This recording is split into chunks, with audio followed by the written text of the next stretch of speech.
Football म्हटलं की आपल्या डोळ्यासमोर येतो फिफा वर्ल्ड कप आणि हे मैदान गाजवणारे Argentina, Italy, France, Brazil, Germany, क्रोएशियासारखे दिग्गज देश. पण यंदा फिफासाठी पात्र ठरलेल्या देशांची नावं स्पष्ट झाली आणि एका देशानं सगळ्यांनाच तोंडात बोटं घालायला लावली. हा देश म्हणजे क्युरासाओ. जगातल्या बहुतांश लोकांनी या चिमुकल्या देशाचं नावही कधी ऐकलेलं नसेल. चला तर मग क्युरासाओ या देशाबद्दल आज जाणून घेऊया. कॅरिबियन समुद्रात व्हेनेझुएलाच्या किनाऱ्यापासून सुमारे 60 किलोमीटर उत्तरेला वसलेल्या या छोट्याशा बेट देशाची लोकसंख्या आहे फक्त 1,56,000 आणि याचं क्षेत्रफळ आहे 444 वर्ग किलोमीटर. तुलना करायची झाली तर क्युरासाओची लोकसंख्या मुंबईतल्या कित्येक उपनगरांच्या 1 आणि पुण्यातल्या एका भागाच्या लोकसंख्ये इतकी आहे. पुणे शहराचं क्षेत्रफळ सुद्धा क्युरासाओच्या एकंदर क्षेत्रफळापेक्षा जास्त आहे.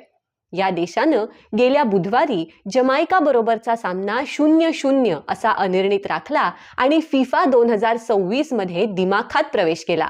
याचं मोठं श्रेय जातं ते क्युरासाओचे 78 वर्षांचे हेड कोच डिक ॲडव्होकाट यांना. आणि विशेष बाब म्हणजे फिफा वर्ल्ड कप मधले सर्वात वयस्कर कोच हा विक्रमही आता त्यांच्या नावावर होईल. ताहित चुंग, कॅन्जी गॉरे आणि लिएंड्रो आणि जुनिनो बाकुना या दमदार खेळाडूंच्या जोरावर क्युरासाओ मोठी स्वप्न घेऊन फिफाचं मैदान गाजवायला सज्ज आहे.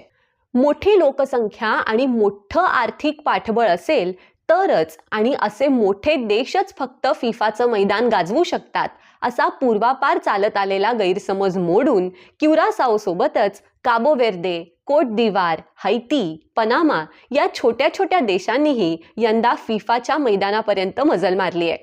क्युरासाओनं फिफाच्या मुख्य मैदानात उतरण्याची ही पहिलीच वेळ आहे.